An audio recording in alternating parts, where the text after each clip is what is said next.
Hello friends, very good morning. Welcome to the Hindu editorial analysis. July 15కి just 3 days మాత్రమే ఉంది. So ఎందుకు July 15th గురించి చెప్తున్నాం? జూలై 15th తర్వాత యూపీఎస్సీ ఇన్ఫినిటీ ఫీజు పెరుగుతుంది. దట్టు 10,000 రూపీస్ పెరుగుతుంది. అందుకనే ఎవరైతే ప్లాన్ చేస్తున్నారో do it before 15th July. 15th July లోపు ప్లాన్ చేసుకోండి. మీరు ఈఎంఐ 5,000 పే చేసి మీరు జాయిన్ అయిపోవచ్చు. రైట్, ఈ 10,000 పెరగడం అనేది ఆన్లైన్కి ఈవెన్ ఆఫ్లైన్కి కూడా, ఆఫ్లైన్ ఆస్పిరెంట్స్ కూడా 10,000 పెరుగుతుంది, గుర్తుపెట్టుకోండి. వైజాగ్ హైదరాబాద్లో జాయిన్ అవ్వాలనుకునే వాళ్ళు కూడా 70,000 ఉన్న ప్రజెంట్ ఫీజు కాస్త 80,000 అవుతుంది. So do it before 15th July. ఏమైనా డౌట్స్ ఉంటే మీరు ఈ నెంబర్కి, ప్రత్యూష మేడం నెంబర్కి కాల్ చేసి మీరు మాట్లాడవచ్చు. అలాగే యూపీఎస్సీ ఆప్షనల్కి కూడా ఫీజు 5,000 రూపీస్ పెరుగుతుంది. So if you are interested try to join before 15th July.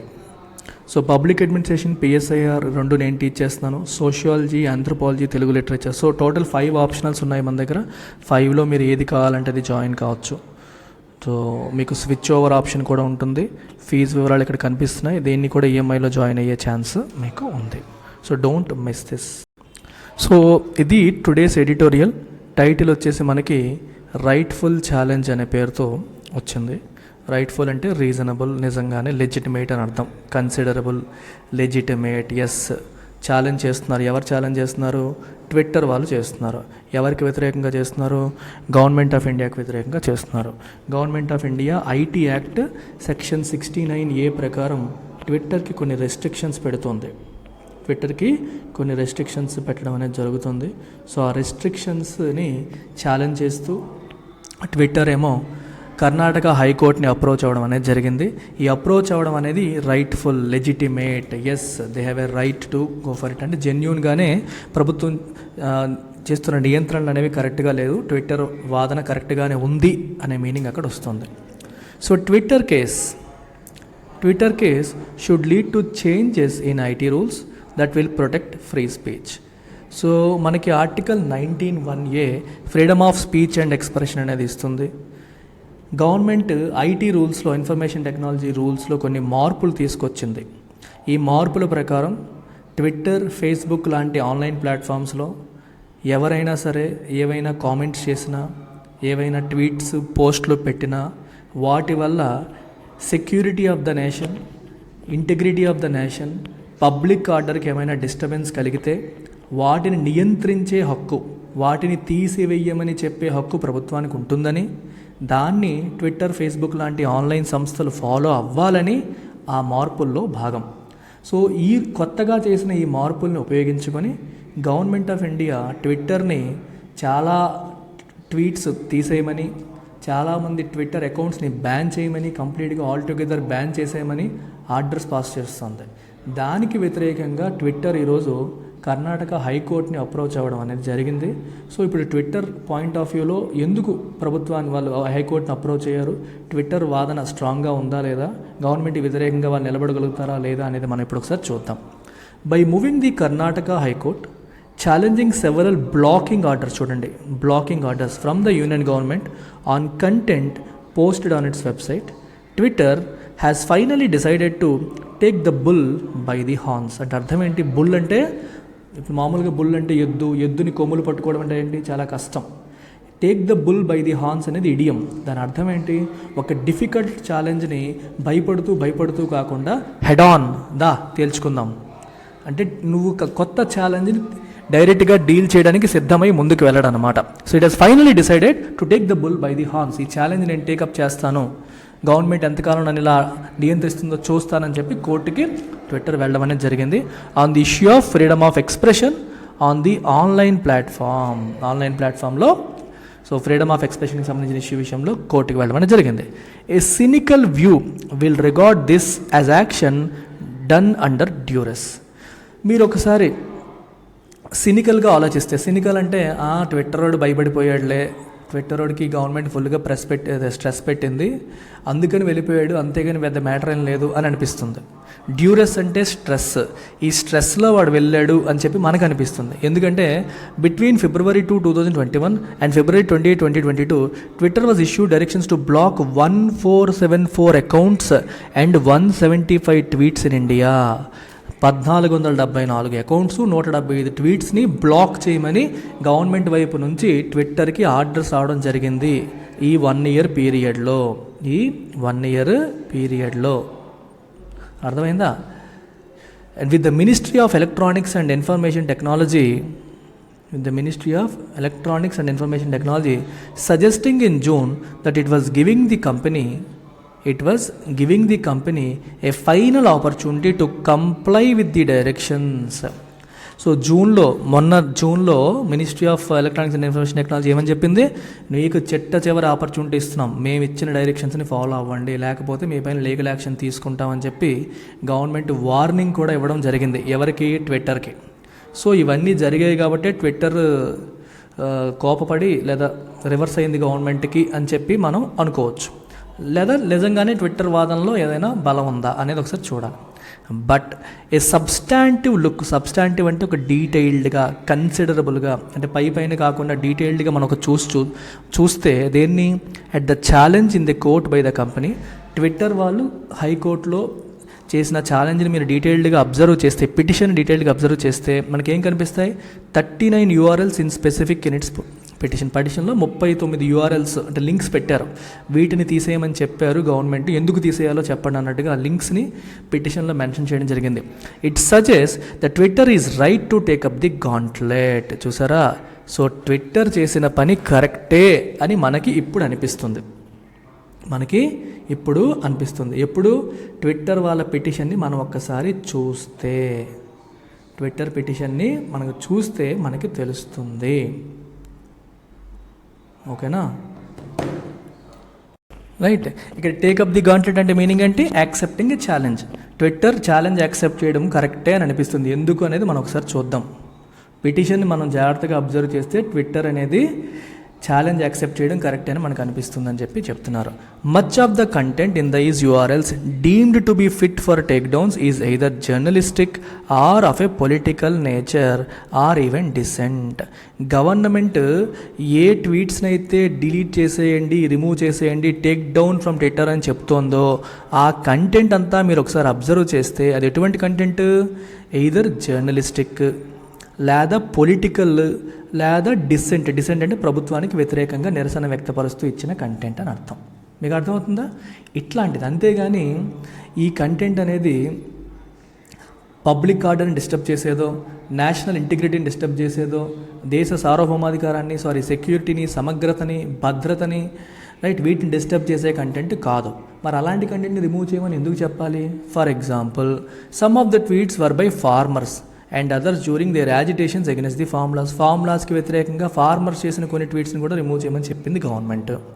Twitter is also accurate in suggesting that government has not complied with the rules under the information technology act which call for a hearing of the author of the content. Very very important case. Besides the intermediary before any take down action. ఇది చాలా important point అమ్మా. ఎప్పుడైనా సరే మీరు ఒక ట్వీట్ని delete చేయమని చెబితే, ఒక అకౌంట్ని సస్పెండ్ చేయమని చెబితే మీరేం చేయాలి? You have to give an opportunity. ఎవరైతే ఆ కంటెంట్ రాశారో వాళ్ళకి మాట్లాడే అవకాశాన్ని కల్పించాలి. హీరింగ్ ఆఫ్ ది ఆథర్ అంటే అర్థం అది. రెండోది ఇంటర్మీడియరీ అంటే ఎవరు? ఇక్కడ ట్విట్టర్. మీకు చూడండి అమ్మా, ఒక పర్టికులర్ వ్యక్తి ట్విట్టర్ వేదికగా తన వ్యూస్ని ఎక్స్ప్రెస్ చేశాడు, దాన్ని చాలామంది పబ్లిక్ చూశారు. సో ట్విట్టర్ ఏమవుతుంది ఇక్కడ? ఇంటర్మీడియరీ. ఒక ఏ అనే వ్యక్తి కంటెంట్ రాశాడు, అది ట్విట్టర్లో పెట్టాడు, ట్విట్టర్ ద్వారా పీపుల్ చూశారు. So Twitter becomes intermediary. So ఎప్పుడైనా సరే ఇతను రాసిన కంటెంట్ని రిమూవ్ చేయాలని ప్రభుత్వం ఆర్డర్ వేస్తే ఏం చేయాలి? ఫస్ట్ ఇతనికి, తర్వాత ఇంటర్మీడియరీకి అంటే ట్విట్టర్కి, ఇద్దరికి కూడా వాళ్ళ వాదన వినిపించే హక్కు గవర్నమెంట్ కల్పించాలి. గవర్నమెంట్ ఒకసారి వాళ్ళని పిలిపించి వాళ్ళ వాదన ఏంటో వినాలి, వాళ్ళ పాయింట్ ఆఫ్ వ్యూ వినాలి, తర్వాత డెసిషన్ తీసుకోవాలి. సో ఈ విషయం క్రిస్టల్ క్లియర్గా ఐటీ రూల్స్లో ఉంది. రూల్స్లో అది క్లియర్గా మెన్షన్ చేశారు. In fact, the provision of these rules was one of the key reasons why the Supreme Court had upheld the constitutional validity of Section 69A of the IT Act in Shreya Singhal versus Union of India 2015, which empowers the government to restrict access to online content in the interest of the sovereignty and integrity of the country, security of the state, friendly relations with the foreign states, or for public order. చూసారా, ఇది చాలా చాలా important. Shreya Singhal versus union of India అని చెప్పి మనకి 2015లో ఒక case నడిచింది. So ఈ కేసులో సేమ్ విషయం డిస్కషన్కి వచ్చింది. సో అప్పుడు సుప్రీంకోర్టు ఏంటంటే ఈ ఐటీ యాక్ట్ అనేది కాన్స్టిట్యూషనల్లీ వ్యాలిడా కాదా అని చెప్పి క్వశ్చన్ వచ్చింది. అంటే మీకు ఐటీ యాక్ట్ ఏం చేస్తుంది, కొన్నింటిని రిమూవ్ చేసేయండి అని చెప్తుంది. మరి రిమూవ్ చేసేయండి చెప్తే అది ఫ్రీడమ్ ఆఫ్ స్పీచ్ అండ్ ఎక్స్ప్రెషన్కి వ్యతిరేకంగా వెళ్ళినట్టు కదా. మనకి fundamental right to express our view ఉంది కదా, అది మన ఫండమెంటల్ రైట్కి వ్యతిరేకంగా ఉన్న చట్టం అనేది నల్ అండ్ వాయిడ్ కదా అని చెప్పి సుప్రీంకోర్టుని అప్రోచ్ అయితే సుప్రీంకోర్టు ఏం చెప్పిందంటే ఈ చట్టం కాన్స్టిట్యూషనల్లీ వ్యాలిడే అని చెప్పింది. అదేంటది, మన వ్యూస్ని బ్లాక్ చేసేయమని చెప్తోంది చట్టం. మరి ఎలా వ్యాలిడ్ అంటే సుప్రీంకోర్టు ఒక మాట చెప్పింది. ఏంటది, ఈ ప్రావిజన్ ఒకవేళ ప్రభుత్వం ఎప్పుడైనా సరే, చూడండి, ప్రభుత్వం ఎప్పుడైనా సరే ఏదన్నా కంటెంట్ని రిమూవ్ చేయమని చెబితే ఏ కారణాల వల్ల చెప్తుంది, in the interest of sovereignty, దేశ సార్వభౌమాధికారం, ఇంటెగ్రిటీ, రైట్, సమగ్రత, సెక్యూరిటీ, భద్రత, friendly relations with foreign states లేదా పబ్లిక్ ఆర్డర్. సో ఈ కారణాల చేత ఎప్పుడైనా సరే గవర్నమెంట్ ఏదైనా కంటెంట్ తీసేయమని చెప్పినప్పుడు అటువైపు వ్యక్తికి ఎవరి మీదైతే మనం ఇవన్నీ చెప్తున్నామో వాళ్ళకి కూడా మాట్లాడే అవకాశం కల్పించాలి అని ఒక రూల్ ఉంది. So it must enable hearing of the person, ఆ పర్సన్ యొక్క వ్యూని వినాలి, హీరింగ్ ఆఫ్ ది పర్సన్ని ఎనేబుల్ చెయ్యాలి అని అర్థము. ఎనేబుల్ చెయ్యాలి అని చెప్పి దాని యొక్క అర్థం. సో వెరీ వెరీ ఇంపార్టెంట్ అమ్మా, ఇది చాలా చాలా ఇంపార్టెంట్. అర్థమైందా? అసలు పబ్లిక్ ఆర్డర్ అంటే అర్థం ఏంటి? What is the meaning of public order? Public order అంటే సింపుల్గా పబ్లిక్ పీస్ అండ్ సేఫ్టీ అని చెప్పి మనం తీసుకోవచ్చు. పబ్లిక్ పీస్ అండ్ సేఫ్టీ, శాంతి భద్రతలు అనే యాంగిల్లో మీరు పబ్లిక్ ఆర్డర్ని తీసుకోవచ్చు అనమాట. సో వీటికి భంగం కలిగించేలాగా ఎవరన్నా ట్వీట్ చేశారని మీరు భావిస్తే మీరు తీయమని చెప్పొచ్చు, కానీ before that you have to let them speak. So వాళ్ళకి మాట్లాడే అవకాశం, వాళ్ళ వెర్షన్ వినిపించే అవకాశాన్ని ఈ యాక్ట్ కల్పిస్తోంది కాబట్టే సుప్రీంకోర్టు ఈ యాక్ట్ని కొట్టివేయలేదు. పూర్తిగా వాళ్ళకి మాట్లాడే అవకాశమే కల్పించకుండా పెడితే పోనీ ఓకే, మాట్లాడే అవకాశాన్ని కూడా కల్పిస్తుంది కాబట్టి సుప్రీంకోర్టు యాక్ట్ని కొట్టేయకుండా దాన్ని కాన్స్టిట్యూషనల్లీ వ్యాలిడ్ అని చెప్పి శ్రేయా సింఘల్ కేసులో చెప్పడం అనేది జరిగింది. It is quite clear that union government has use the public order and national security argument in a blanket manner to get internet platforms such as Twitter to take down content or to seek removal of profiles even if they merely constituted political dissent or were not remotely connected to the reasons proffered by it. చూడండి, it is quite clear. ఏంటి clear? that the union government has used the public order and national security. Union government public order, national security అనే పదాలను ఉపయోగించుకొని, ఆ ఆర్గ్యుమెంట్ని ఉపయోగించుకొని in a blanket manner, అంటే 1-2 కాదు, మొత్తం ఇంతమందివి మూసేయండి, వాళ్ళని క్లోజ్ చేసేయండి, వాళ్ళ ట్వీట్స్ తీసేయండి, వాళ్ళ అకౌంట్స్ బ్లాక్ చేసేయండి అని చెప్పి ట్విట్టర్ లాంటి ఇంటర్నెట్ ప్లాట్ఫామ్స్కి ఆర్డర్స్ పాస్ చేస్తుంది. ఓకేనా? అవి కూడా పొలిటికల్ డిసెంట్కి సంబంధించినమైనప్పటికీ, అంటే ప్రభుత్వాన్ని వ్యతిరేకంగా పొలిటికల్గా వాళ్ళని విమర్శించే కంటెంట్ని కూడా నేషనల్ ఆర్డర్ అనేది మన నేషనల్ సెక్యూరిటీకి అది భంగం కలిగిస్తుంది, పబ్లిక్ ఆర్డర్ని డిస్టర్బ్ చేస్తుంది అనే మాటలు ఉపయోగించి, ఇప్పుడు మోదీ గారిని ఎవరో విమర్శించారు, ప్రభుత్వం చేసిన చట్టాలను ఎవరో విమర్శించారు, ఈ విమర్శించడం వల్ల ప్రభుత్వం పట్ల వ్యతిరేకత పెరిగిపోతుంది, శాంతి భద్రతల సమస్యలు వచ్చేస్తాయి అని చెప్పి ప్రతిదానికి పబ్లిక్ ఆర్డర్ అనేది లింక్ పెట్టేసి రిమూవ్ చేయమని చెప్పడం అనేది జరుగుతోంది. అర్థమవుతుందా? అంతేగాని అసలు ఏమాత్రం సంబంధం లేకపోయినా, చూడండి, వర్ నాట్ రిమోట్లీ కనెక్టెడ్, అసలు ఏమాత్రం కూడా పబ్లిక్ ఆర్డర్కి, సేఫ్టీకి, సావరెంటీకి కనెక్షన్ లేని వాటిని కూడా ఆ పేరు పెట్టుకుని రిమూవ్ చేయమని చెప్తున్నారు. టు ద రీజన్స్ ప్రొఫర్డ్ అంటే పుట్ ఫోర్త్ అని అర్థం. గవర్నమెంట్ చెప్తున్న రీజన్స్ ఏంటి? Public order, security, friendly relations with foreign countries, sovereignty, integrity. ఇవి గవర్నమెంట్ చెప్తున్న రీజన్స్. ఈ రీజన్స్కి ఏమాత్రం సంబంధం లేకపోయినా సరే వాటిని రిమూవ్ చేయమని ప్రభుత్వం చెప్పేస్తోంది అని క్లియర్గా మనకు కనిపిస్తోంది. The internet and telecommunication system has become an even greater behemoth అంటే బాగా పెద్దది than what it was when the IT Act was framed in 2000. 2000లో IT Act ఫ్రేమ్ చేసినప్పటితో కంపేర్ చేస్తే ఇంటర్నెట్ అండ్ టెలికమ్యూనికేషన్ సిస్టమ్ అనేది చాలా పెద్దది అయిపోయింది. To expand the scope of regulations to the new forms of intermediaries. So ఒకప్పుడు మనకి ఇవన్నీ లేవు. ఏదైనా ప్రభుత్వానికి ఏంటి?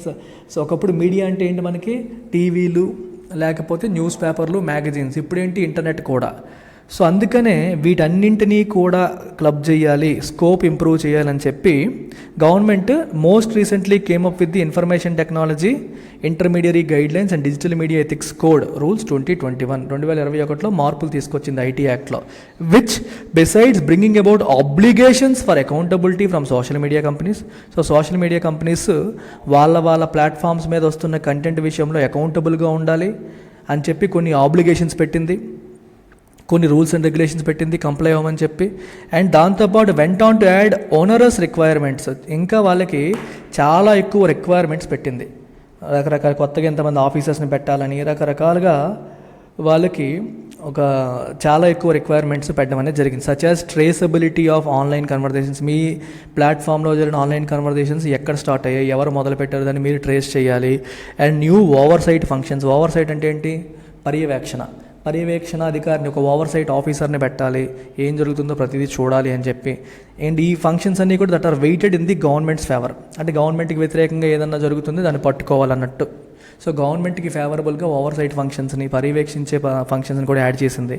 Tweeters case in Karnataka high court could lead to greater scrutiny of the rules and to a clear legislative debate on how to remake them in a way that they do not impinge on the right to freedom of expression and privacy in online space.